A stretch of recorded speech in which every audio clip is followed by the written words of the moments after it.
let's be honest. You clicked on this video for one of two reasons. One, you have a fly infestation that you really need to get rid of. Or two, you have a fetish for insect eradication. Either way, we've got you covered.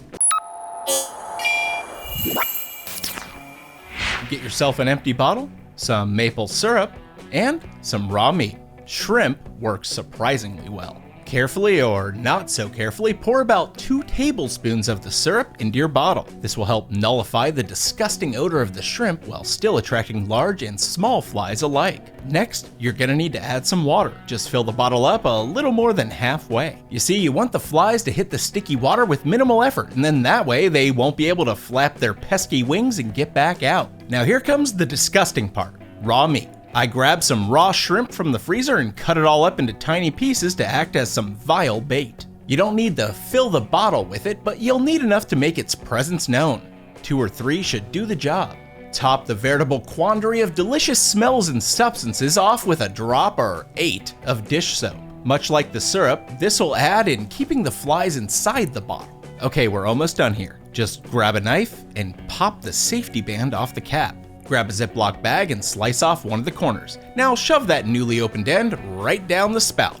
You're looking for a funnel effect here. That way the flies can crawl in but have a whole lot of trouble finding their way out, which ultimately leads to their timely demise. Place the safety band back over the plastic and hold the bag in place. You can also trim away the excess that remains. When it's done, it should look as marvelous as this. So grab your fly trap and go stick it outside where flies hang out.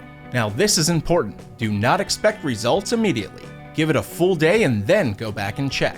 Our results after a day and a half were pretty stellar. Once the shrimp smell kicked into high gear, the flies were on it. They ventured inside for a little bit of rotting carcass that they couldn't refuse. However, they never really found a way out. But you're in luck because you just found out a way of having your friends and family never make fun of you again for having a fly problem. So, hey, put this to use however you can and enjoy the season. If you hate flies, you probably hate ants. So click this video here to learn how to rid yourself of them as well. If you're really in the mood to click on things that we're asking for, then go ahead and hit that subscribe button as well, because we'd love to have you here. Thanks so much for watching again, and we'll see you next time.